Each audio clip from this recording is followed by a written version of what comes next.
Hello and welcome back to the Jet Press Podcast. My name is Justin Fried, and I am joined, as always, by my good friend, my compatriot, my colleague, my friend. I don't We're know. already crunched on time, Justin. You're right, Mike Get the Luciano. pleasantries out of the way here. We're a little delayed. This I will promise you, not our fault.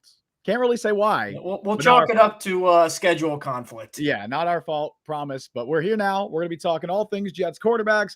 We're going to have the Kyler Murray conversation. We're going to have the Mac Jones conversation. We're going to have the Brady Cook conversation because, Mike, the Jets have benched Justin Fields. It's at least for now, Tyrod Taylor time. There's a lot of Jets quarterback talk. We're going to be talking about all that today.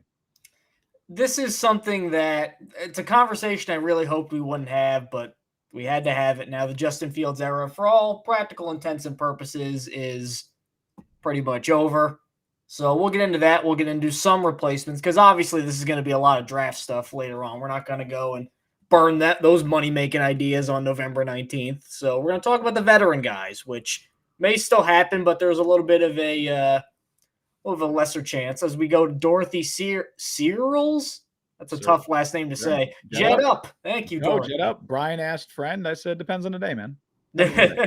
So we'll get into all angles of the Fields discussion. We'll look at a game that I'm really afraid of, that Ravens game, as Austrian Jet fan kicks off with 10 memberships. Wow. Shout out. Thank you for waiting, Austrian Jet fan. Thank you for being awesome. I was going to say one membership for every minute we were late. Exactly. So thank you so much, man. You know where to find us: Apple, Google, Spotify, Overcast, wherever you get your podcasts. We are there, and on YouTube. You can like the stream, subscribe, all those good things. Hype the videos a little bit later. Or do what Austrian Jet fans doing right now. Thank you again. Or donate memberships if you want to get some really extra good karma. You can go and do that.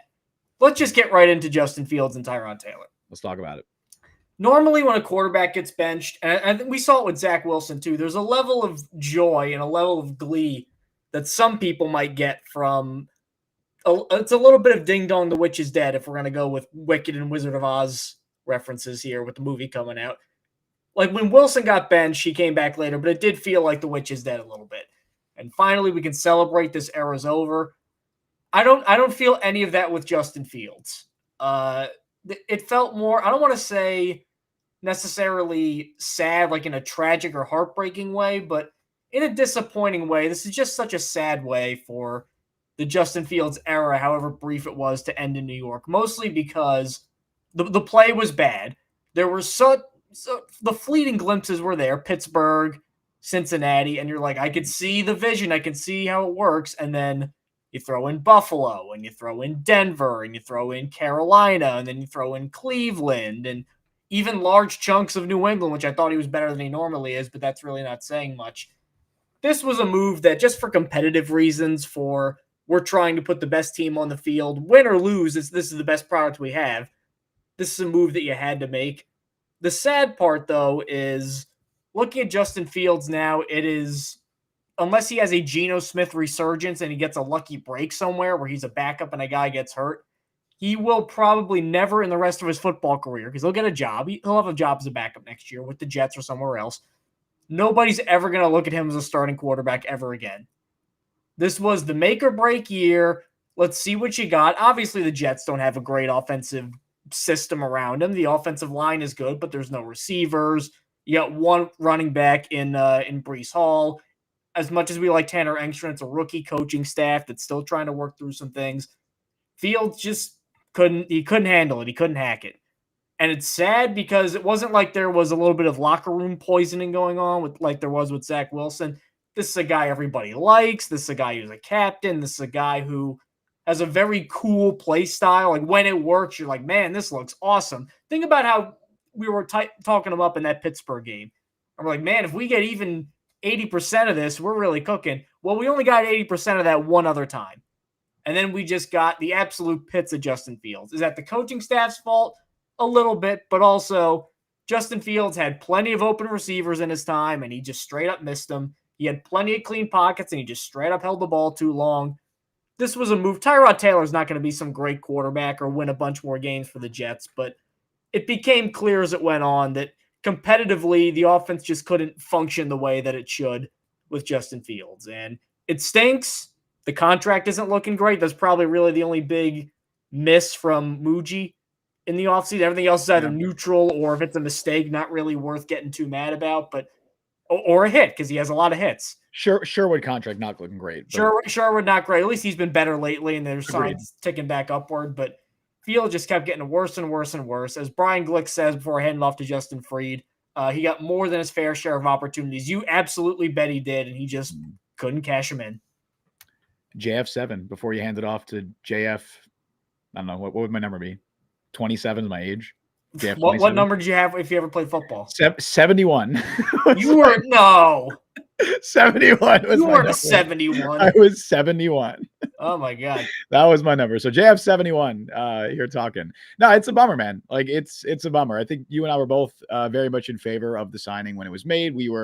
I mean, Justin Fields was my preferred bridge quarterback for the Jets. It's just unfortunate that he has gone on to play the worst football of his career. I think you could argue he has had 4 of the 5 worst starts of his entire NFL career this season in his 9 starts with the Jets. And when you look at it from that perspective, man, it's almost amazing that it's taken this long. I know it was supposed to happen before the Cincinnati game, and then Tyrod had his knee flare up, and they had to go back to Fields, and they won that game. Fields played well, so they stuck with him for another game. But it's been clear for a while that this was inevitable and that change was necessary. So I'm happy the Jets didn't wait any longer to make that change.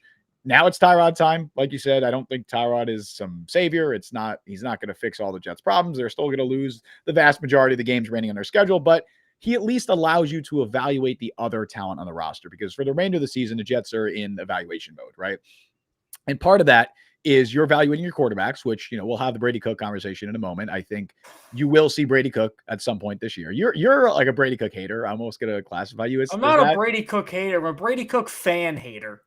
Okay. I don't interact with many Brady Cook stands, so I think we just there's a lot more like that.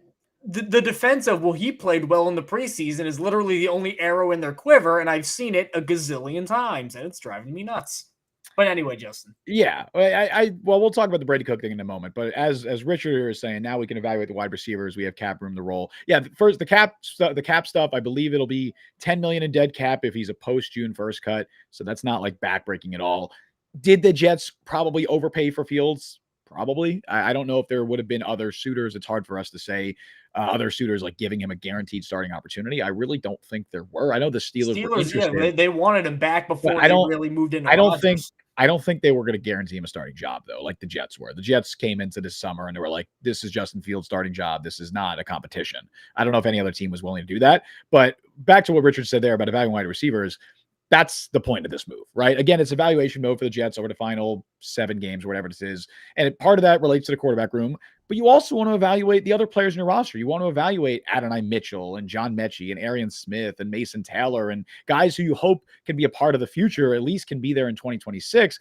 It was very difficult to do that with Justin Fields as your starting quarterback. And yeah, I think the floor as far as turnovers is going to be lower with Tyrod. Not that the floor has been particularly high with Fields. In fact, I'd say it's probably even lower with Fields just as an overall quarterback performance, but you're probably going to get some more turnovers with Tyrod as your quarterback.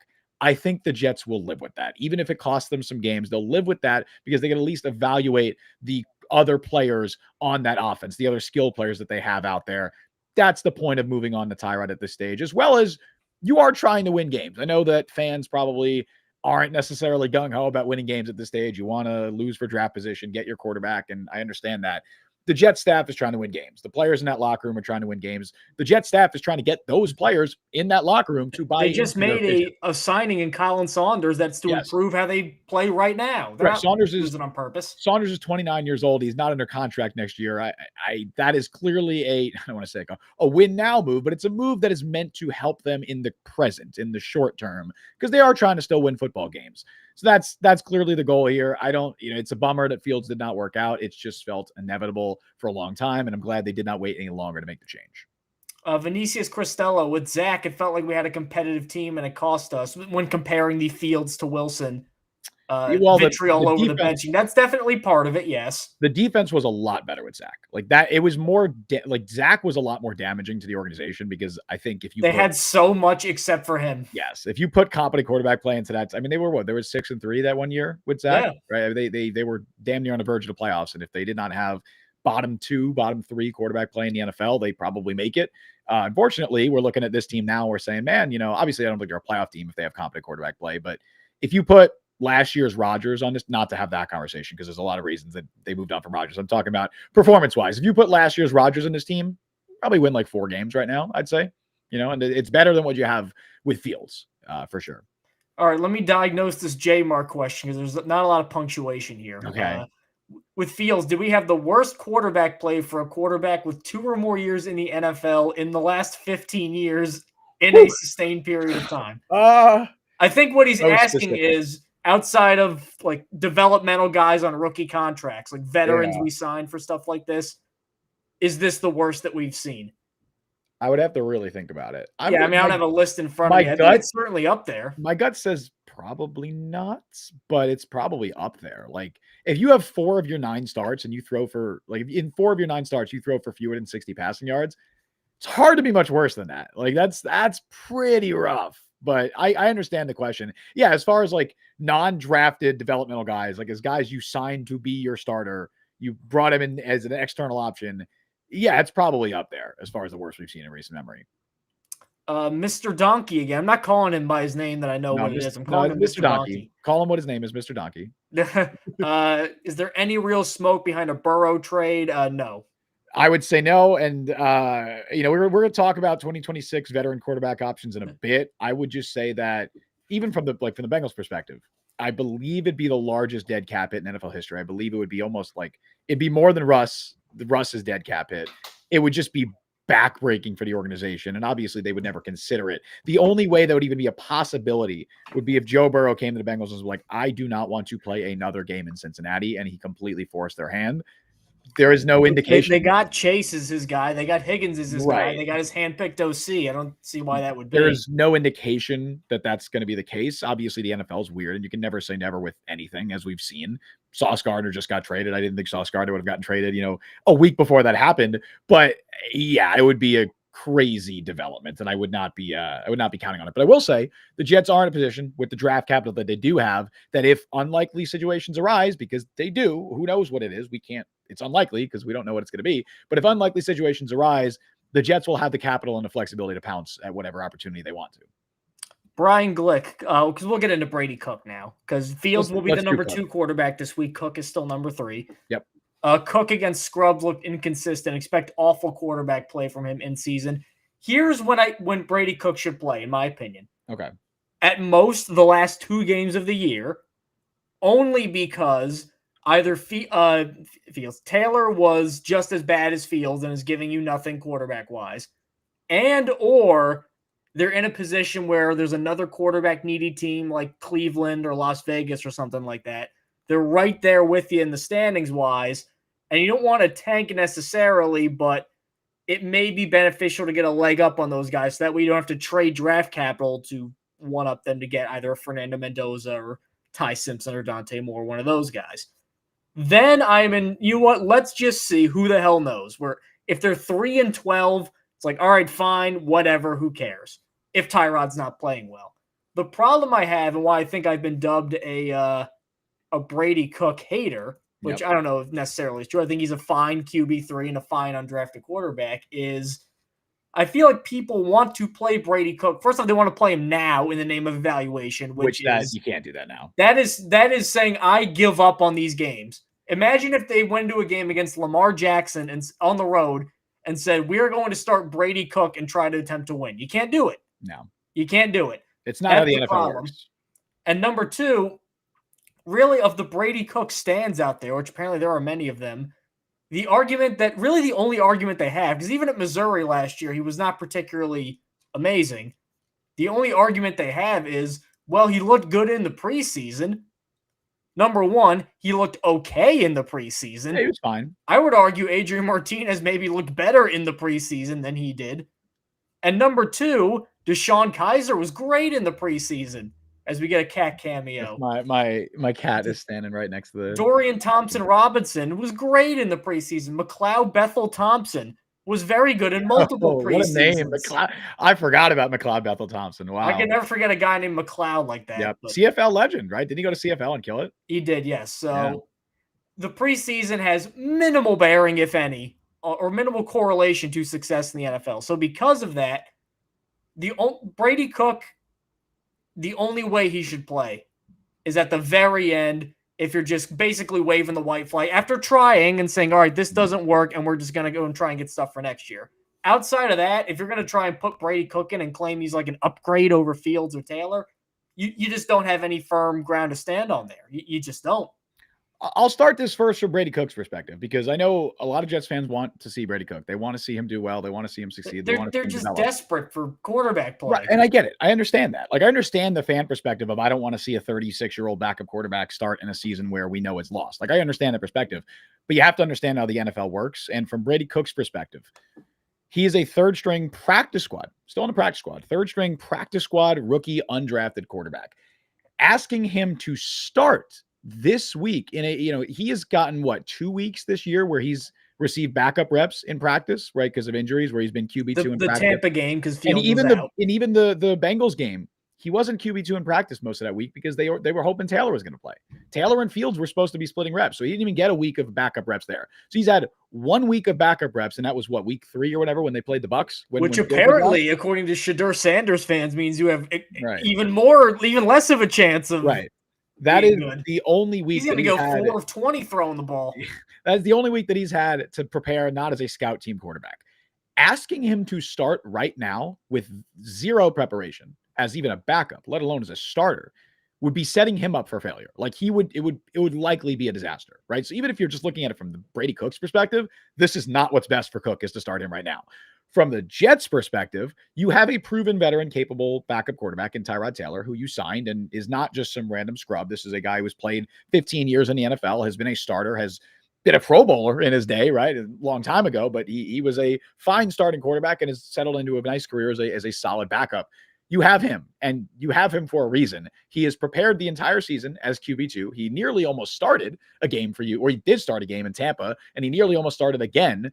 The locker room is ready and expecting him to play. If you were to then bypass him to start, again, an undrafted third-string practice squad rookie quarterback, that was not good as last year in college. Yeah, I don't even care about that. Even if he was the best quarterback, that's the only tape we have to go on outside of preseason. I don't even care. I'm not even like, you could insert whatever name here instead of Brady Cook. Like, just looking at this situation, it would be diabolical to start that player over Tyrod Taylor at this stage. It'd be the quickest way to lose the locker room. Like, that's the quickest way to lose the respect of the guys in the locker room. You already just traded Sauce and Quinnen. If you want to maintain the credibility that you're trying to win games, you can't start Brady Cook now. And they have it now because the rest of the guys are playing hard as hell for Aaron Glenn, even with all these trades and quarterback problems. Like, he's got them playing hard. You want to risk that because of Brady Cook? And as Richard's saying here, again, it prevents proper evaluation of the wide receivers. That's more important. Yes, you want to start your best quarterback because you're not just evaluating your quarterbacks, you're evaluating the other players on your roster, including Adonai Mitchell, John Mechie, Arian Smith, Mason Taylor, whatever. That's also very important. Now, we will get to a point where it makes sense to play Brady Cook. It might happen sooner than we think because this is the Jets and this shit always happens. Luke Falk started the game for the Jets. Nobody thought that would happen, but it did. This is the Jets. In week 3. Week three. I do think we'll get to that point. The fact that Fields is still QB2 makes me think we'll get to it less quickly than I think. But I don't know about you. Maybe we could talk about that if you would elevate Cook to QB2, because if Tyrod gets hurt, which, man, listen, I don't want to wish injury on anybody, right? And I'm not wishing it, and I hope Tyrod plays and is healthy for the rest of his career, right? But we just got to face facts here. He has battled injuries throughout his entire career. He is dealing with a knee injury that has bothered him since the summer. It already caused him to miss a game he was supposed to play a few weeks ago. If I'm a betting man, I'm assuming Tyrod's going to get hurt at some point, right? So when that happens, do they go back to Fields, or do they give Brady Cook a shot? Given the quarterback setup now, they probably go back to Fields, and I don't know if that's for the best. But that's even just Fields running, like we've maligned his abilities as a passer. We don't need to bury the guy, but even at his worst, his running ability is still good enough where, as a defense, you have to account for it. Yeah, just that weapon alone, and the fact that arm talent-wise, Fields is much better than Brady Cook. Like, that alone should be enough to, I think. I'm not saying put Fields back in or anything like that, but God forbid if one of those injuries happens. Fields, I don't want to say you can run an offense with him because you can't, as we've seen this year, but he has enough just athletic outlier traits where maybe if things hit Cincinnati game, you could get something going offensively. I think if it was up to me, I would make Brady Cook QB2. I want, like, not with the intent of like, okay, I want him playing right now, but I want to get him backup reps in practice. I want to prepare him because I do want to play him at some point this year. Like you said, those final 2 to 3 games, I think it makes sense to start Brady Cook in those games. Just internal evaluation, just see what you got. Obviously, no one is expecting Brady Cook to be a legitimate quarterback option in 2026. But if you can go, if he puts out some good tape over the final few weeks of the season, maybe you go in the next year thinking he could compete for the backup spot, which I don't currently believe that. I almost, you know, this fan base, if he shows anything, I don't care what the fan base thinks. Build around Brady Cook, you know it. Who gives a shit? I don't care what Joe from Clark is calling an F at WFN. I don't care, man. Like that doesn't. I still see it a lot, so I got to deal with it. Yeah, but I don't think Aaron Glenn gives a shit, right? I'm just talking about. He doesn't give a shit about Rich Cimini things. I don't think exactly. he cares. He cares even less. Why would he care about what Joe from Clark thinks, right? But I think from the Jets' perspective, it would make sense to give Brady Cook some backup reps, meaning you elevate him to QB2. That's what I would do. They haven't done that yet. Maybe they will. I'm not, it's only going to be one game where Fields is being benched and he's going to be the backup quarterback for now. We'll see if they change the pecking order in the quarterback room. But that's what I would do. But as for starting Cook now, there's no justification for it from the Jets' perspective. And again, if your desire is what's best for Brady Cook and his development, starting him now is absolutely not it at all. Also, J. Mark said that my window is now on the left side. I don't know. I don't know how this happens, bro. I don't know. Brian Glick again. If you think the Jets' awful offense is hard to watch now, Cook will make it worse. Maybe. I'm not even. And then Richard McCabe, really quick. Old Dick McCabe here. If Cook was ready for QB2, he'd be there now. They'd love to have him work out, but he's not ready. I mean, look, that very well could be true. I'm not in the. They know more about Brady Cook's status and abilities than we do. Absolutely. I'm saying that I would rather him be QB2, but I'm not in those practices. I'm not watching him every day. I'm not seeing what his capabilities are, right? You're absolutely correct. The staff will know better than me with that. I'm just talking about from an objective standpoint of, hey, you have this undrafted practice squad quarterback. I'd like to see him play at some point this year. So I'd like to get him backup reps in practice to prepare him for that possibility. But yeah, if they think he's terrible, then yeah, maybe he doesn't play at all this year if they think he's that bad. Let's talk vets because apparently there is a growing contingent of Jets fans that looked at this quarterback situation and do not want to draft a quarterback, which boggles the mind. I don't know if it's that. I think some are just realistic about the possibility that they might not be in a position to draft the quarterback, depending on where they're picking, depending on who comes out in the drafts. I think there's a lot of factors other than just I don't want a quarterback in this year's draft. Well, I've heard that. Well, what I've heard a lot is 2027 is going to be loaded. Well, that's part of it. This year was supposed to be loaded. That's part of it. Yeah, I think there's a lot of factors to it. I think it makes sense to look at veteran quarterback options, though, especially because you just don't know how those veteran play out. Backup bridgy starter guys necessarily. The only because if you look at the market right now, there's a lot of we'll get into some of these names, but there's a lot of like Marcus Mariota, Mitch Trubisky, Jimmy Garoppolo, guys like that that are out there. The only quarterback right now, we'll talk about, regrettably, we have to talk about Mac Jones because I think that'd be, I couldn't stomach that. But the only quarterback where I think the Jets could make a move for him, he is the immediate starter, and there would be a plan for multiple years for him to be the starter. Like, this is Aaron Glenn's guy. The only guy out there right now in the market like that is Kyler Murray, who may not even leave the Cardinals, that he may end up coming back when he's quote-unquote fully healthy as the starter. I think he's gone. You talk about the Jets are in a bad position for quarterback. Aren't the Cardinals in a worse position if they get rid of Kyler? I think they're kind of just done with him, though. I think it's kind of still like you have to get a replacement. Then they're in the same spot the Jets are with worse picks. Jacoby Brissett just set an NFL record. Jacoby Brissett was in New England was unplayable. Jacoby Brissett in Arizona has been balling. I'm not gonna lie. Like I'm not saying Jacoby Brissett's 32 years old. It's not like he's like suddenly an amazing quarterback, but Brissett in Cleveland is pretty good. Brissett and then in Miami was terrible. So I know, but hey, right now he's currently in a spot where he's playing pretty well. So maybe he's found it. Wasn't he down 35-0 early in the second quarter 2 weeks ago?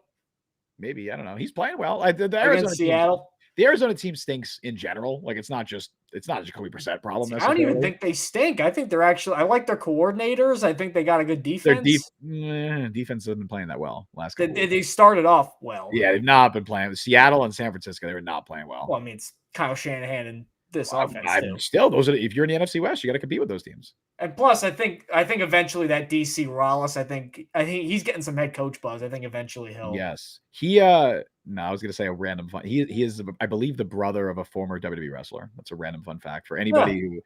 Riddick Moss, for anybody who might be a WWE fan in this chat. And a hardcore one at that. So. Yeah, he's very irrelevant former wrestler. He was not notable. But anyway, Kyler. Because he's the only one that can really make that sort of impact. If they even get him, I don't know if the Cardinals will just cut him. I don't know if they would trade him. I still think they keep him. I think it's more likely because of that contract he's on the roster next year in Arizona than he's not. But if he's available with the Jets, in a vacuum, I would like the move because, like, you take the cursed Rodgers year, statistically was good, but if the Jets got Kyler Murray's level of production for the last 3 years at quarterback, this fan base would be so over the moon with Kyler Murray, especially because he didn't have a ton of weapons in Arizona until like right at the end after he got hurt too. They would be so over the moon with this guy. Hey, hold on. We got someone in chat. Philibongo. There you go. Madcap Boss. Yes, that is exactly what I was talking about. His, I believe, brother is the Cardinals DC. Man, all right. So shout out. All right, Philibongo, you win the trivia today. There you go. Boom. So, but anyway, so part of me says, you know what? I like that. He's obviously a one-of-one athlete for this generation, top 10 in 2 sports. Like, that doesn't just come along every day. The arm is still very much there. The playmaking is still there. I don't love Arizona's offensive line right now anyway, so I think he's had to kind of make up for that. I think what they're doing offensively, which is kind of what like Stefanski did in Cleveland, that's where Drew Petzing came from. I don't think that's the best fit for him necessarily. I think he likes shotgun, spread it out, kind of use his arm and his legs a little bit more. So, but I think Tanner Engstrom would be happy to adapt to that. And he's still a decent enough playmaker with his legs, even after the injuries and all that. Like, he's not as fast as he was when he came in, but he's still one of the better running quarterbacks in the league, more so than Justin Fields because they actually fear the arm. Yes. The problem with Kyler, number one, if they trade for him, you got to pick up that contract, which is going to be, I really don't want to pick up that contract with how he's been playing this year. He's obviously in not a downward spiral, but he's regressing a little bit. And my big concern with him is, like, if Aaron Glenn's tying himself to him, is I'm really afraid of how he's going to age style-wise. Like, if he slows down and he's not as elusive, if the arm starts to go, and then he keeps getting beat up with how small he is, like, 34-year-old, like we're not the biggest fan of this guy, but if you take a 34-year-old pocket passer, even like a Kirk Cousins, that style can age a little more gracefully. Kyler, I feel like it almost might be like Cam Newton, where he was done by like 33, because once you lose that, not that he's a running quarterback and can't throw, he obviously can throw, but once you lose that X factor that makes him really good, I think it's going to be really tough to sell me on the Jets can build a sustainable winner with Kyler Murray.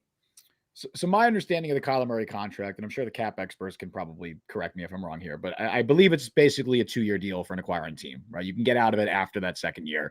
I believe, and this is depending on how much of his salary Kyler or Arizona would eat if they traded Kyler. I think they'd probably have to eat some, but if they ate none of it, I believe it'd be around like $40 million for an acquiring team in 2026, which is a lot. It's a lot. That's borderline top 10 quarterback money for a guy who has absolutely not played at that level in a few years now at this point. He did in the past with Cliff, but right now I think they would be probably forced to eat some of that money. So I think it'd probably be less. 2027, you'd basically be locked into him because he has a roster bonus that guarantees on the 5th year of the league year in 2026. So if he's on your roster the 5th year of the league year in 2026, which if you're trading for him, he's going to be, that guarantees. So he will and I believe it's 19.5 million is that roster bonus. So unless you're eating that 20 million in dead cap in 2027 already, like you're probably keeping him for 2027 too. So it's a 2-year thing with Kyler. Now, as I want to get to this question because this relates to what I'm about to say. Mr. Donkey said, would the Jets still potentially draft the quarterback in 2026? I know Mr. Donkey, if we trade for Kyler, just please, Mr. Donkey's my father. Call me Donkey. Also, what is Kyler worth? I want to get to all that because that's a great question. So if you trade for Kyler, I think my expectation would be they don't draft the quarterback in 2026. But yeah, I don't think it precludes them from drafting one in 2027. You have 3 first-round picks in 2027. right now, again, it looks like a good quarterback class. There's a lot that could change, but Julian Sayin, I think, is going to be atop of that board. Arch Manning likely could come out that year, and he's playing a lot better down the stretch. And whoever the hell doesn't come out this year, Dante Moore, Lenore Sellers, whoever. Marcelo is going to transfer to like USC or something and then get yeah, back maybe on track. Very well could happen. Like, so 2027, you're looking at some names there. Obviously, again, so much could change, right? But I think it'd be more likely if they were to trade for Kyler, they would not draft one in 2026. They would use those 2 first-round picks on whoever, Ruben Bain, Arvell Reese, Carnell Tate, Jordan Tyson, whoever, guys like that. Off-ball linebacker, as Chew donates 5 memberships. Oh, thank you so much, mother effing Chew. Hell yeah, man. Let's go, man. Do you think it'll be tough though to sell? I always talk about selling the fan base, but like after this level of quarterback play, saying we're going to do another rehab project with Kyler and then take an off-ball linebacker in the top 5. I think you're miscategorizing Reese. I think a lot of teams are kind of viewing him as an edge hybrid. So I think that's why he's probably like right now. Somebody had him going first overall. A lot of people have him going first. Yeah, and that's not because he's an off-ball linebacker. That's because they view him as an edge, like a bootleg Micah kind of. Yeah, kind of like that. Like in a similar light to that, where it's like, well, this guy obviously is an awesome off-ball linebacker, but you put him at edge, man, and he's killing it there too. He's just a dynamic playmaker that will make your defense so much better. I mean, if you can get Arvell Reese with a top 5 pick, I do it. I just love the player that much. And even if the quarterbacks are on the board, or is that? Well, no, I would. If you're getting Kyler, okay. Yeah, quarterback prioritized over everything. But if it's Arvell Reese I'd probably still go receiver over that. But like, say Jordan Tyson's off the board, I don't know if I like Mekhi Lemon enough to take. I would take Arvell Reese. Are we going to spend because I'd imagine they spend on a wide receiver too, also. Well, yeah, obviously this is also pending on what happens in free agency. But anyway, besides that point, yes. Yeah. So I think if they were to get Kyler, you draft other positions 2026, and then pending how Kyler plays, you potentially draft one in 2027. I look at Kyler as an elevated version of what you just did with Justin Fields. This is a short-term bridge option with obviously a lot more pedigree and also, as a result, more expensive and more invested in him. Because of that, I'm not super high on Kyler, like the Jets trading for Kyler Murray. I want the next best, like the next big quarterback investment for the Jets, because this would be a big quarterback investment. It wouldn't be like 4 years investment necessarily, but it'd be a lot of money and investment tied up into a guy that you're going to have here at least for the next 2 years. I want the next big quarterback investment for the Jets to be a drafted guy, right? Unless like a Joe Burrow shakes free or something like that, which isn't going to happen. That's what I want. So now it depends again where you're into picking, and there's so many variables that it's impossible for us to sit here on November 19th and say what the Jets should do, right? But that would be my ideal plan. And I think if the top 3 quarterbacks all come out, which again, I don't know about Dante Moore. I think the other 2 do. I don't know about Dante Moore. But if he's a top 10 pick, and if all 3 of those guys come out, I think you're going to be in a pretty good spot, right? Unless you win too many games down the stretch. I don't think they do. I think even if you're picking top 5, you're looking at, the Raiders are a threat for a quarterback. The Browns are a threat for a quarterback. The Saints, Jets fans better be rooting for Tyler Shuck. I am. You got to be leader. I really do think, bandwagon. Even if he's just average, I think they keep Shuck and get like Ruben Bain or something. Because you just drafted him. You're not getting rid of Mickey Loomis. He's top 40. It's not like they just was it's not like Dylan Gabriel. This was a top 40 pick. So you have the same head coach, same coaching staff, right? Same same GM, and you just use the top 40 pick on this guy. And it's not like the Nussmeier Nepo shit is gone, because he's not going to be a first round pick most likely. So I think as long as he's playing well enough, they probably keep him. So then you're looking at the Raiders and Browns as like your only real threats. Or I mean, if the Falcons keep losing, dude, well, they can't use their top 10. No. I think the Rams become a conversation where they could draft the quarterback. Depending on what happens with Stafford. Mendoza goes right there and just. I think it's possible. I think they're another team to watch out for. Thankfully, Miami's winning some games, and I don't think they're going to be in that. Justin, remember the whole win now pick discourse with Aaron Rodgers? Like, we're going to get that again with the Rams. Yeah. We might. But yeah, those are the teams to look out for. But I think if I'm predicting right now, I think the Jets are going to be in a position where they can draft the quarterback, and I think they will.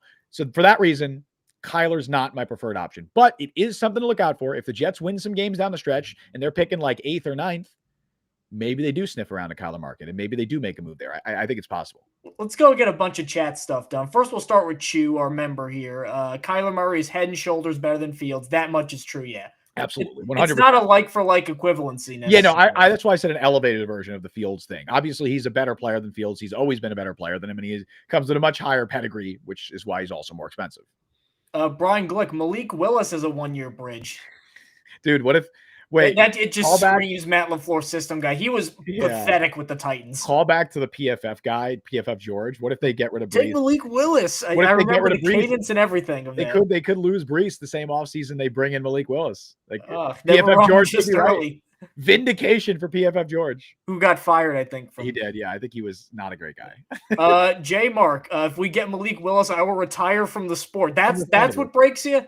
Well, I mean, look, after all this, I always love when Jets fans are like, "This is when I'm finally going to do it." Like, really, Malik Willis will make you do it? Like, I wouldn't be happy. Brian, I wouldn't be either, but I don't know if I'd quit the Jets because of it. Or all of football, as he says. Brian Glick, how about Will Levis? No, I'm good. No, for the Jets, I feel like there's something there. Because as we're seeing with Cam Ward, I think he might have got screwed situation-wise. For a team that's like, makes the Rams make sense for Will Levis. I think they actually make a ton of sense if Stafford's going to play next year, which he might, and he's playing. Obviously, Stafford's still playing at a top 5 quarterback level right now. Like if he wants to play, he will continue to play. Like bringing in a guy like Levis to develop behind him, I think that makes a ton of sense. Chew again. When healthy, Kyler passes for 3,500 yards and has double-digit touchdowns. QBR is always like in the 90s. Like Kyler Murray's not a bad quarterback. No, he may be worse because of the Jets tax, but Kyler Murray in Arizona, writ large, has been a pretty okay quarterback. I do wonder, and you mentioned this earlier. Like you said, I think you're more confident that Engstrom can adapt his scheme for Kyler than I am, because I don't think as much as we praised Tanner Engstrom, I think he's a very good, OC prospect, if you want to call him that, right? And I think he's done a lot of good things for the Jets this year. I don't think he's shown an ability to fully adapt his scheme to suit like Justin Fields, right? Now, obviously Justin Fields has been terrible, and I think there's some things that he just can't do, but I don't think Engstrom has necessarily put him in the best position to succeed most weeks. And because of that, I'd be a little worried about Kyler Murray coming into a scheme like this, where it's very predicated on timing and rhythm. And I don't think that's not Murray's strengths by any means. And I would have concerns about his ability to adapt to that scheme. Like that would be a concern for me. Connor Long, you and I have beef. How dare you come after my glorious King Brady Cook? He's a Brady Cook stan. Brian Sternbeck. Zach Wilson coming back would be my cash out transaction. All right, that might be. Zach Wilson. Hey, I got ready, Mike. Zach Wilson, QB2. Aaron Rodgers, QB1. Cinema. Let's do it. They're both free agents. Don't even joke about that. Bring back Tim Boyle. Get the band back together. Richard Maccabee. I'm in Arizona. Kyler, he means. Tyler. Never studied the playbook. That's not true. And ad-libbed in crunch time. Blames others. Not a good idea.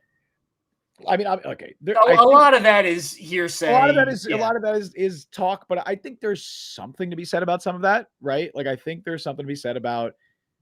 I don't know. I would wonder if Kyler would be the type of quarterback Aaron Glenn wants leading his room. Like I would say. Well, he wanted Justin Fields. I don't know. Well, I don't think Justin Fields has ever had the same leadership ethic concerns. Yeah, leadership and work ethic concerns. I'm not going to be the one to comment on it, because a lot of it could be, it could be exaggerated. I'm not in Arizona. I'm not in those locker rooms. I don't know, but I'm just based on stuff we've heard.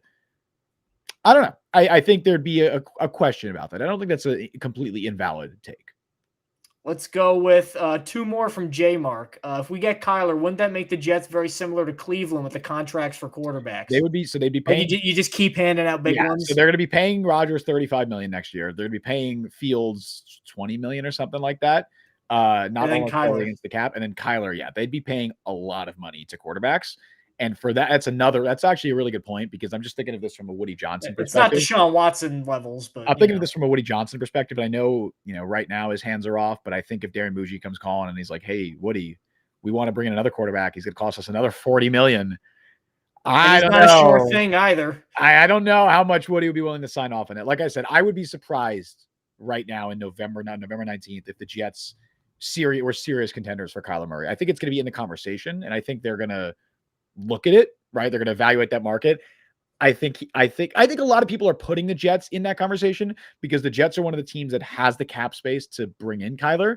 Like people are like saying the Dolphins or whatever. Dolphins don't have the cap space for that. There's a lot of teams that like maybe schematically can make sense that don't have the cap space. The Jets do. I just think there's going to be better options for them or more feasible options. Before we go to the next comment, November 19th, 2025, where do you think Kyler is week 1, 2026? Oh, I have no idea, honestly. I really don't. Is it the Cardinals? No, I would take the field over the Cardinals. Okay. I don't know who that's going to be.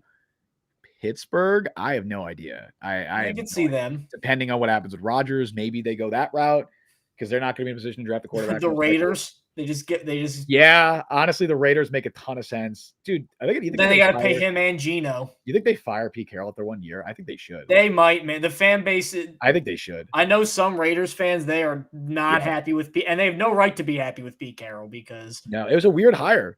Maybe don't hire your son to be the quarterback's coach and your other son to be the offensive line coach. Yes, I saw that. The offensive line coach is awesome. Anyway, his son is the quarterback's coach. I didn't even know that. I think the assistant, he's got I knew his son was offensive line coach. There's Nate Carroll and Brennan Carroll. Now, to be fair, they had coached in Seattle. I think Nate was the wide receivers coach in Seattle. But I think the O-line coach, I think that's Brennan. I believe he was it's Brad's the older one. I think he was the assistant O-line coach in Seattle. And now he's O-line coach here. Yeah, and then Nate got demoted. He was the wide receivers coach. Now he's assistant quarterbacks. And the Chip Kelly hire was just a couple of interesting names here. Richard said Colorado Steelers. I don't know if I said that before him. I didn't say that. Really quick before we get to veteran options, I want to get to one last J-Mark comment. Okay. I wouldn't feel confident to wait till 2027 to draft a quarterback because that likely means we have another losing season and it would be the third year of Aaron Glenn. Well, if you bring in Kyler, then you at least have a starting quarterback. Like you have a guy who at his peak was a borderline top 10 quarterback. I would say right now Kyler is 20th, roughly in that 20th range, probably based on his performance recently. But who would have a better year, do you think? Hypothetical 2026 Kyler on the Jets. Okay. Or 2024 Rodgers. On the Jets? Like assuming they get like a wide receiver and bring back somebody. That's a tough one.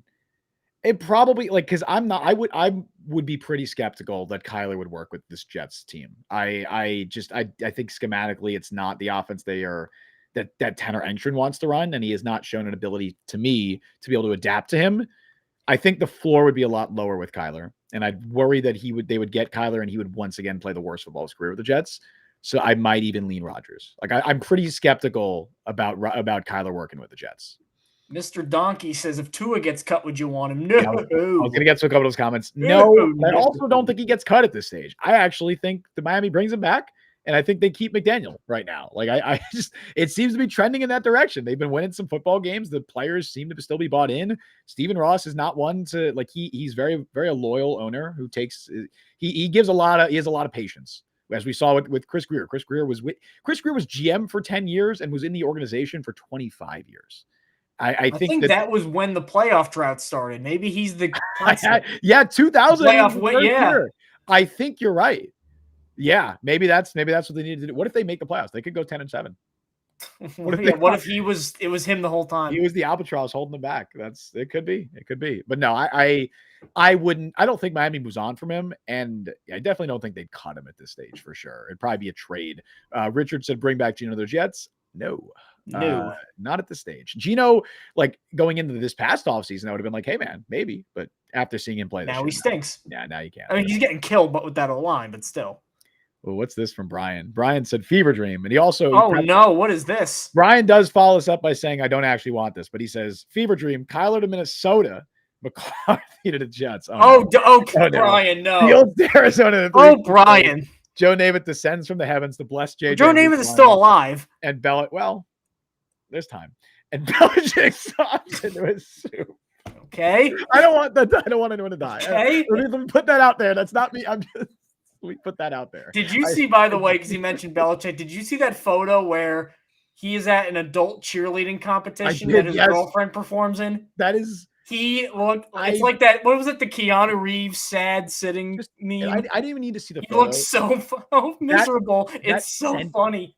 That sentence that Bill Belichick is in an adult cheerleading competition. The week they play Duke, I think. That sentence gives me goosebumps. I hate that. Makes me feel really weird. I don't like that sentence. They play Duke this week. This is their big game. Yeah. That's what he's doing. It's brutal. Talk about a But fall from no, grace, man. And nothing wrong with cheerleading or adult. Nothing wrong with that. Like the concept of it, but it's the context surrounding Bill Belichick attending it for his girlfriend his quite young, his very young girlfriend.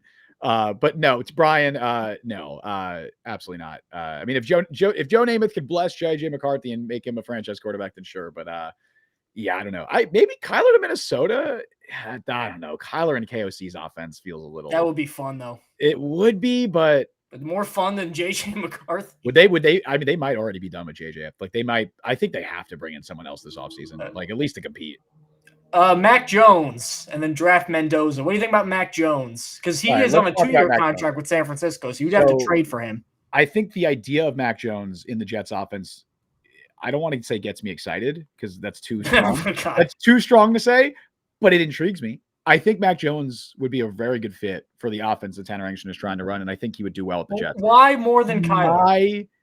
I think he just fits the rhythm and timing that they're trying to do with this offense a lot more. Like with the lot of the quick read stuff that I think Kyler would struggle with and has struggled with throughout his career. I think Mac Jones would do a better job of that. But I also think that so again, if you could just put Mac Jones on the Jets with his contract, awesome. I mean, he's under contract for like $4 million next year. That's fantastic.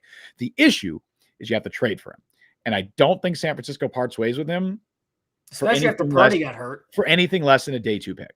So you're probably looking at a minimum of a 3rd round pick, which the Jets don't have, to trade. Hassan Reddick, thank you. Right. So you're maybe looking at a 2nd, and then maybe you get back a 5th or a 4th. If they trade a 2nd for Mac Jones, correct. I will. And that is where my issue comes in, where I think the idea makes sense. I just don't know how they would get it done, right? How do you get Mac Jones on the Jets in a way that wouldn't piss me off?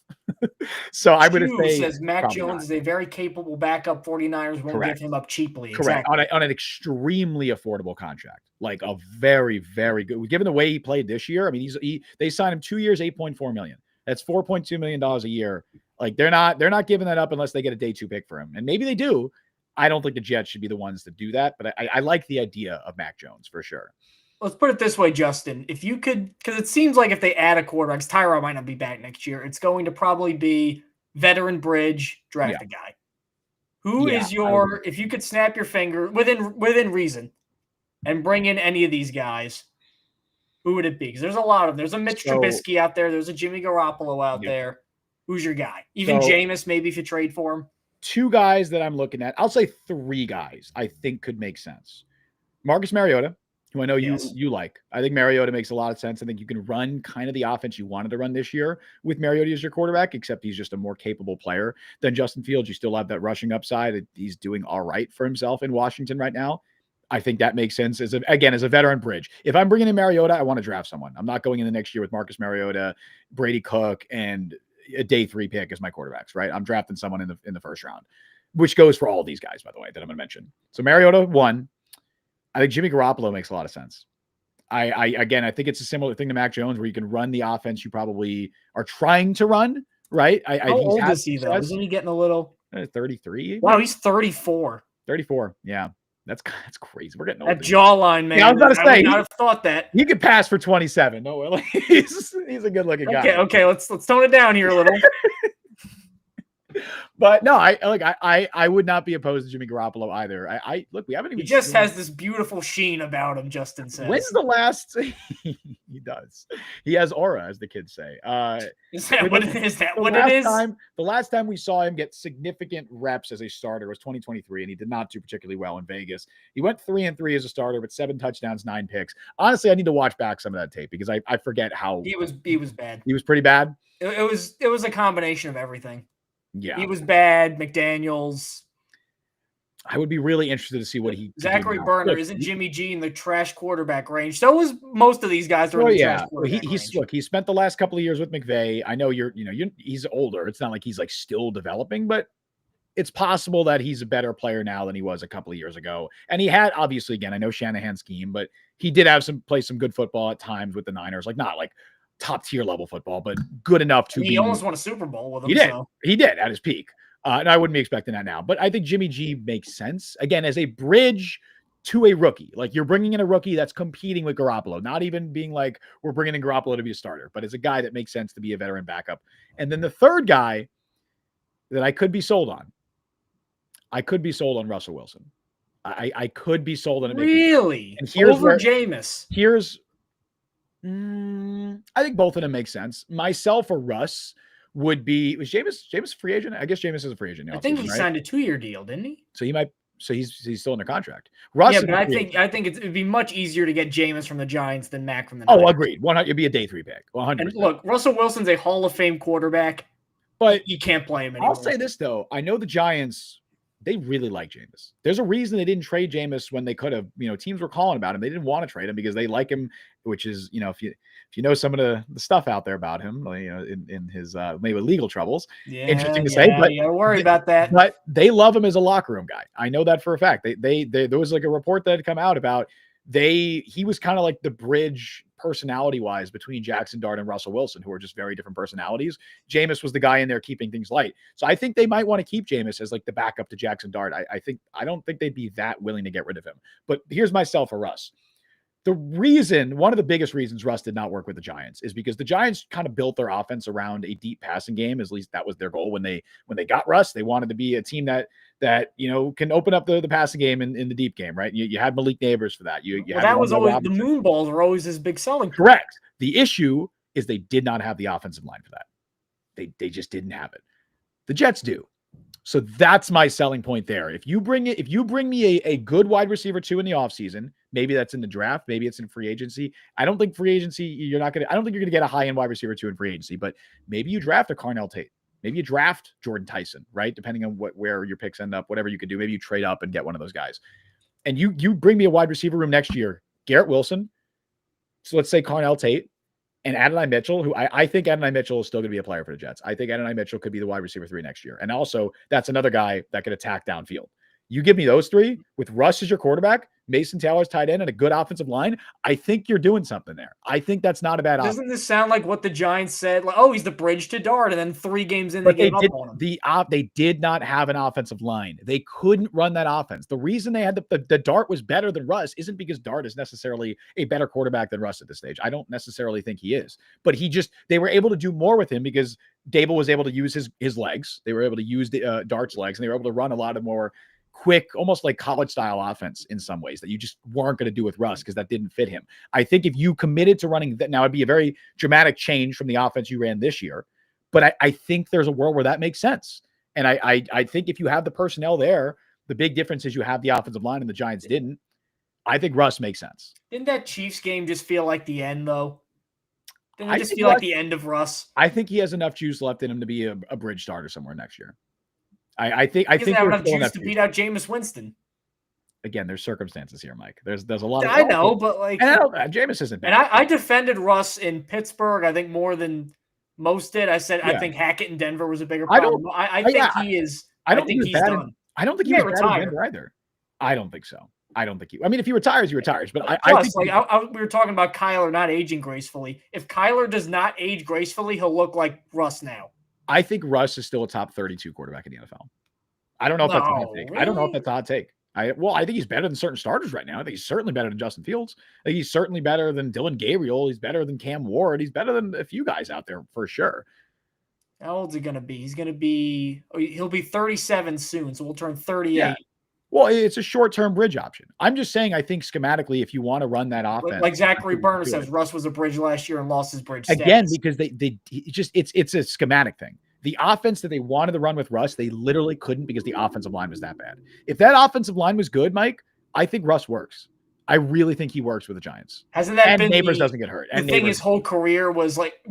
We always talk about like the whole Justin Fields fan club thing. Like, if he's having the same problems everywhere, maybe it's part of him. Like, doesn't everywhere he goes, didn't it feel like Russ had a bad offensive line? Yeah, I mean, he has for a lot. Isn't that part of it? Like Well, you're gonna look at that Giants offensive line and tell me that's no. I mean, like problem. Like end of Seattle even or when he went to Denver, or yeah, so because he holds the ball for a while. That was the Fields problem.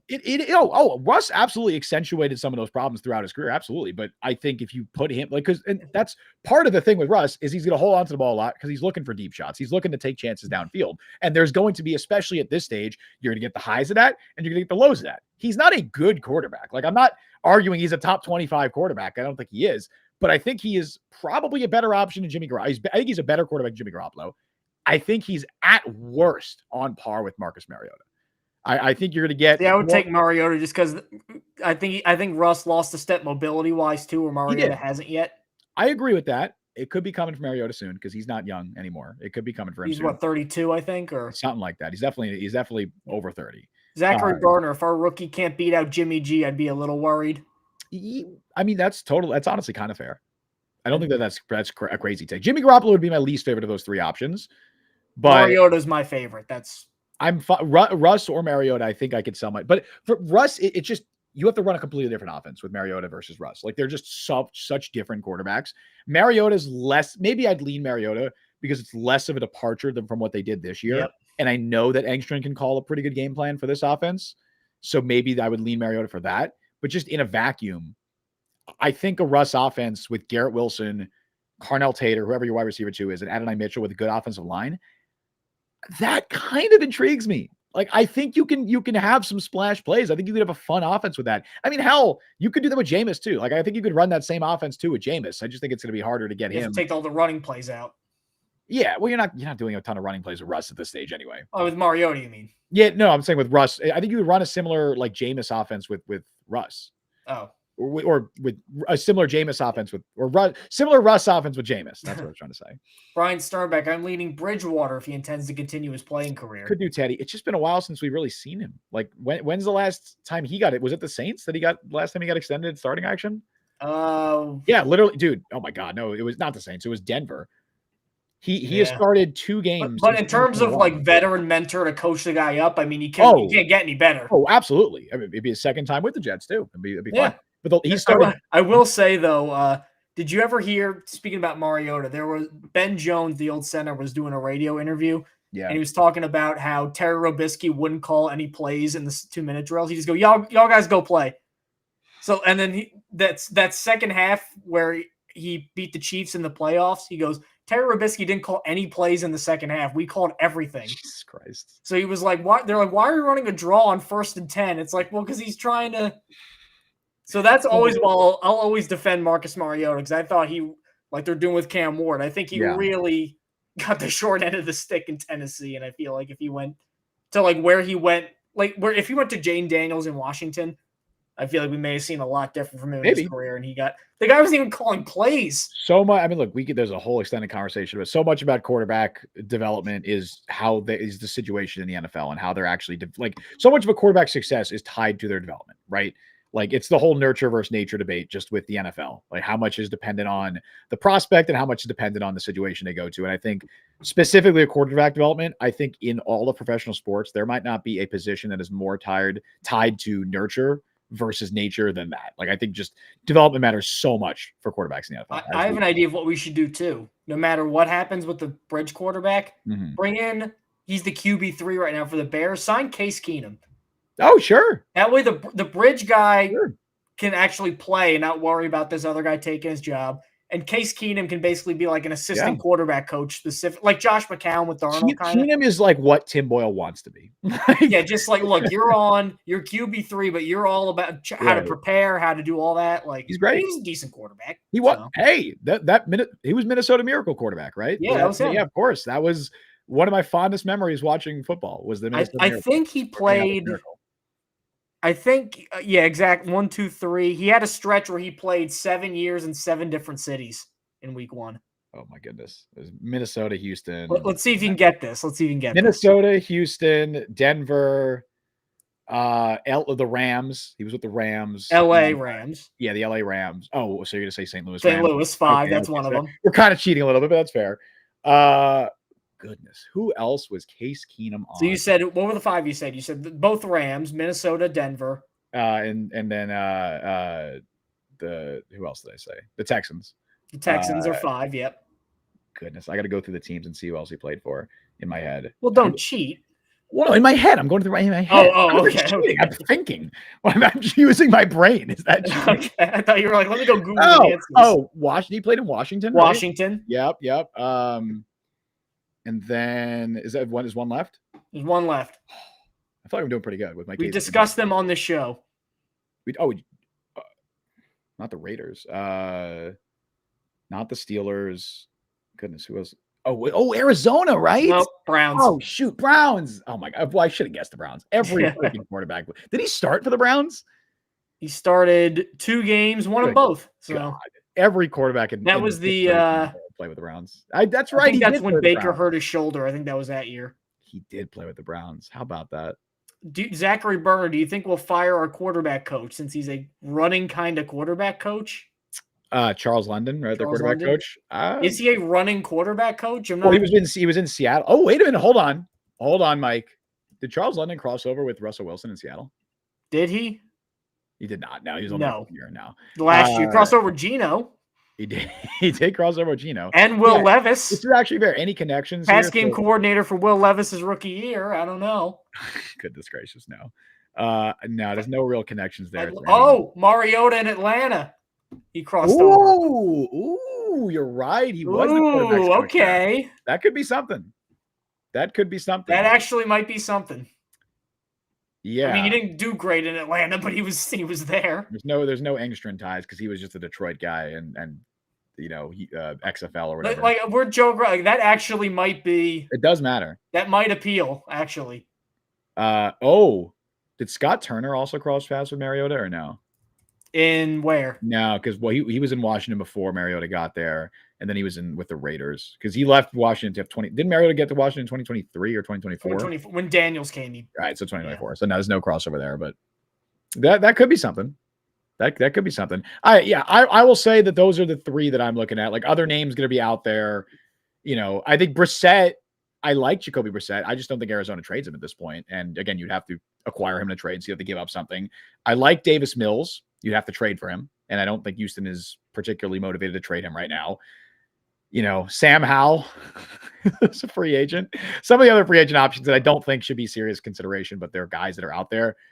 85-year-old Joe Flacco. Tiny hands Kenny Pickett. I was going to say the thing that Mitch Trubisky's known for, that like DM Twitter. I was going to say that, but I can't say it out loud. I can't say it on stream. The Mitch Trubisky thing that was like a leaked, or maybe it was an old tweet. It might have been an old tweet. It might have been an old tweet from Mitch Trubisky. I remember Carson Wentz tweeting "no fat chicks." I don't know if it's that.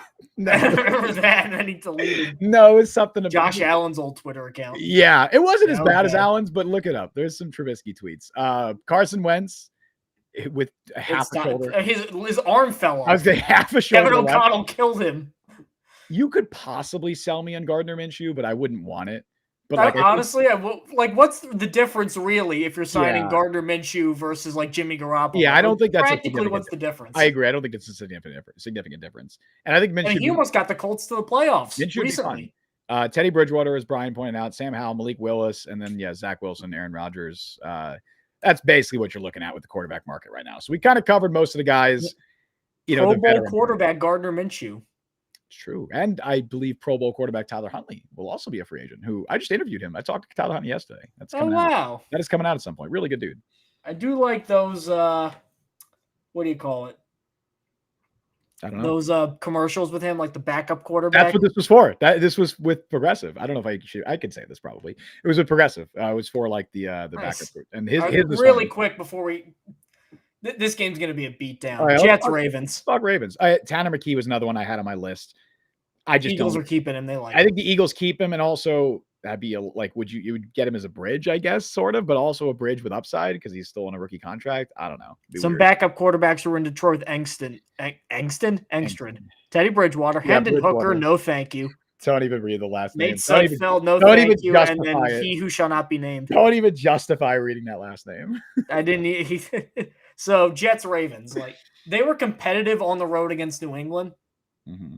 I really am not anticipating a more competitive game this time around because I would have said so if they played like a month ago because that defense was just in shambles.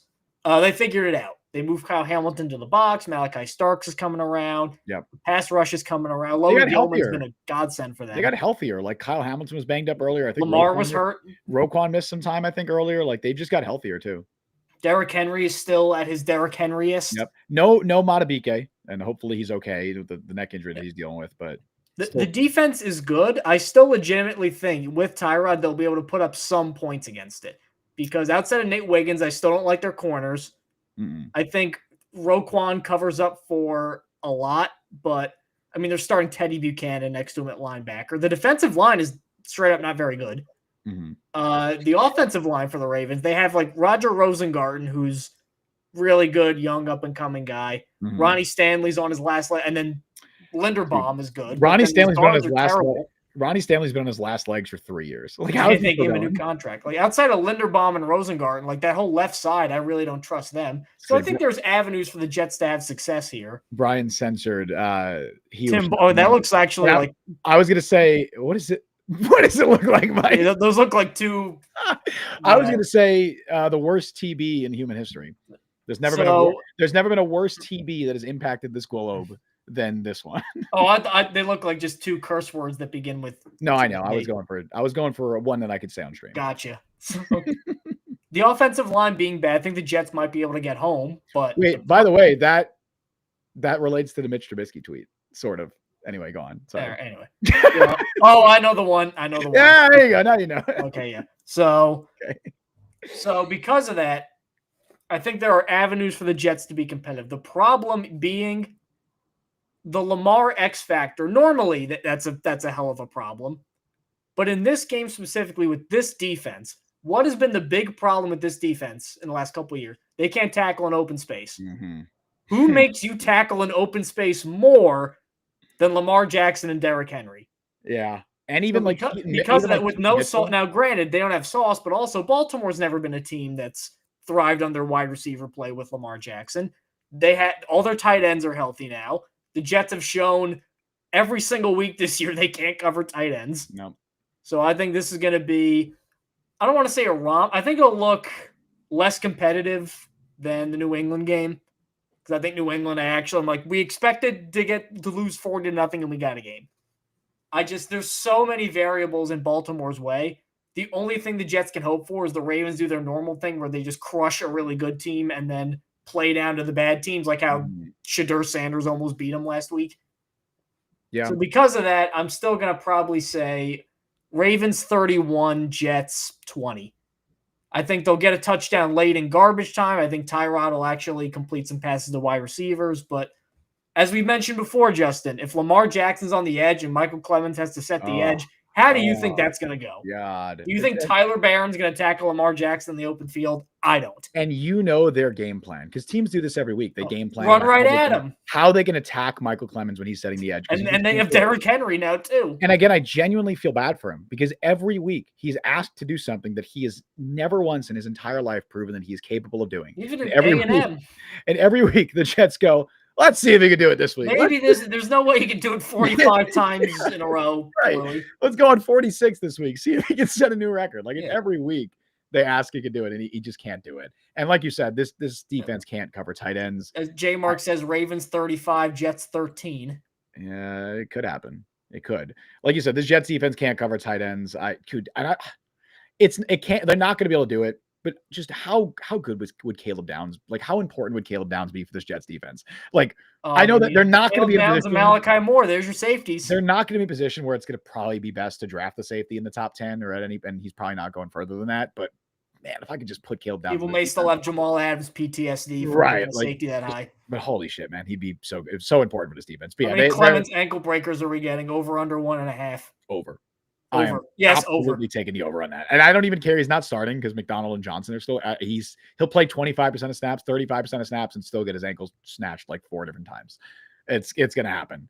But yeah, like just trying to tackle open space. Todd Monken versus Steve Wilkes, I'm not looking forward to either from a schematic clash. Even like Keaton Mitchell, how they get Zay Flowers. You think they're going to prevent Zay Flowers if he beats Brandon Stevens on a little crosser? You think Malachi Moore is making a tackle in open space? You think Tony Adams is making a tackle in open space? Moore might. Tony Adams isn't. Moore might, but Moore's been playing all right lately. I do want to see Brownlee against Zay Flowers. That would be a fun matchup. Yeah. Brownlee needs to step it up. He's had a rough few weeks. I would But like I still to believe see, in him. So he's gave them 2 to 3 good games. Was it 3? How many games did he play with the Jets? 5 now? 6, right? More than that, right? Is it 5? Is it 6? I thought it was 5. Jarvis Brownlee. I think it's 5 he's played with them. 6. 6? Okay. So he gave them 4 good games, 2 really bad games. Would like to see not a third bad game in a row, especially for a guy who they're hoping is going to be the starting nickel next year. But yeah, is what the Jets can do on offense. I'm also not sold on their corners. I think Alohi Gilman has been a good addition for them at safety since they had Nate Wiggins and then just nothing else. Yeah, well, Kyle Hamilton's kind of just playing nickel for them, I think, this year. So they have him in the nickel. They have him in the slot. Well, they had him playing deep originally, and then they moved him down, and that's ever since they did that, they've been crushing. Yeah, but they I believe Humphrey's hurt right now, and he's also not what he used to be anyway. No, he's washed. So they've had Chidobe Awuzie starting a corner, which I didn't even realize until I watched the Ravens this past game. Like there was the Shador game, and it was that pass that Shador threw. I forget to one of those backup, the Gage, whatever his name is on the Browns, like that backup receiver they have. Oh, Gage Laverdian. Yeah, the undrafted guy, and it was knocked away, and it was like knocked away by Chidobe Awuzie, and it was like, when the hell did the Ravens get Chidobe Awuzie? They always have guys like that. I remember I was watching a couple of years ago, and they had a guy number 18 playing cornerback. I'm like, what? And they're like, Kyle Fuller makes the tackle. I'm like, when did Kyle Fuller sign with the Ravens? I remember when they had Kyle Fuller. Absolutely. DeAndre Hopkins, Des Bryant, they are like, they love that. It's the unction. That's what they are. Yes, it really is. They love getting these washed former Pro Bowlers, especially at receiver. They always get those at receiver. They have Hopkins right now. But yeah, that would be my hope, is like maybe you send A.D. Mitchell deep and he can beat Chidobe Awuzie on one of these go balls and actually catch it this time. A.D. Mitchell might be getting Wiggins if Garrett can't play. Well, Garrett's not going to play. It's probably. So, yeah. Garrett's on IR, so he's not going to play. So, yeah. So, yeah, he might be. Well, I don't even know. Would they maybe they put him on Tyler Johnson. Maybe put him on John Mechie. I want to make my claim now. I think A.D. Mitchell is going to be a player for the Jets. And I know he just had that really, I don't even want to call it discouraging. What was that? That? Drop. Oh, yes. I would call it very discouraging, Justin. I would call it a bad debut with encouraging signs. He was consistently getting open against. Way to polish that turd, Justin. Don't scoff at me. I'm going to spin this positively. Don't scoff at me. He was consistently getting open against a really good corner in Christian Gonzalez. He had a 50% open target rate, or not even open target rate, open rate this past week. He was consistently getting, I think that would rank like 6th highest in the NFL among qualifiers. He was consistently getting open. Drops were not an issue for him at Texas. He had one drop his senior year at Texas. And I don't think it was a significant issue for him that much in Indianapolis. I want to chalk it up. I want to chalk. He did get some. He had like 34 catches as a rookie. That's nothing. That's not nothing, dude. I don't think this is a Malachi Corley situation where he just can't play. I like Adonai Mitchell. Yeah, I think I'm not saying it's that level bad. I'm just. I think he's going to be a player for the Jets. I just think that Mitchell's a little bit of that Seinfeld thing with the reservation, where she didn't hold it, and he goes, "You're great at taking the reservation. You can't hold the reservation," and that's the important part. He's going to be a frustrating player. That there will be some bumps in the road, as we just saw, but I think overall he is going to be a quality contributor for the Jets who can contribute in spurts. At worst, as a high-end wide receiver 4 next year. I think he might be their wide receiver 3. That's my prediction right now. Look, there's like look at like a career like Quentin Johnston. I forget who pointed this out. Somebody else had mentioned this to me. Like Quentin Johnston looked like a total bust, like out of the NFL bust his first year or two in LA. Now he's a quality receiver. Like he's not great. He's not a first round pick caliber player, but he's a quality NFL wide receiver. I think if you could hope for a similar trajectory like Mitchell, for Mitchell, I think there's something there. I will go out on a limb and say that I think he's going to be a quality NFL wide receiver for the Jets for the next 2.5 years, which is how long they have on his rookie contract. Last question before we go. Zachary Berner, do you think we fire Steve Wilkes and bring in Jim Leonard, who's the assistant head coach with the Broncos right now? I would love that. I would love that. I would love it. It's not going to happen, but I'd love it. I'm not going to say it's not going to happen. I think they could fire Wilkes. I don't think Wilkes' job is like secure by any means. I think it's more likely he stays now, but I think there's certainly flaws with him. I had a stat. We haven't done the stats. Well, yeah, but he cannot get any turnovers. We haven't. Well, that I think is the biggest thing. We haven't done the stats thing in a while. I also found interesting stats. The Jets run the 3rd highest rate of man in the NFL, 45.1%. But they've actually been more successful in zone, like especially on 3rd downs. The Jets play man 55% of the time on 3rd downs. And they rank 20th, I think, in yards per dropback. when they do that, they rank 8th best in yards per dropback when they play zone on third down. They just never do. They don't do it very often. They almost entirely run man. So I think there is, I think there's something to be said about maybe you can mix it up a little bit there. And I don't know. I don't think Wilk's job is necessarily super safe. And with that, we'll call time on this episode of the Jets. Wait, real quick. Score prediction. Go. I heard Ravens 31, Jets 20. Did you say that? Did I miss that? Oh my God. Again with the damn it, sorry, my man. Again with the talking and the picks. And I don't want to do a Jackie Mason here, but okay. I'll say Ravens. God, that's similar to what I want to say. I'll say Ravens 27. Jets. What did you say? 13? 20. All right, 13. Oh my God, Justin. 13. I'll say, wait, what? No, I'm sorry. I said it a minute ago. Sorry. My brain is scattered. I'm just a Charlie Brown adult to you, aren't I? My brain is scattered, man. What? That's all he hears. What'd you say? Don't even. All right, buddy. Well, yeah, anything to add before we sign off? Feel free to take us home, Justin. It's like a week. I missed doing this. We went like a week without a stream.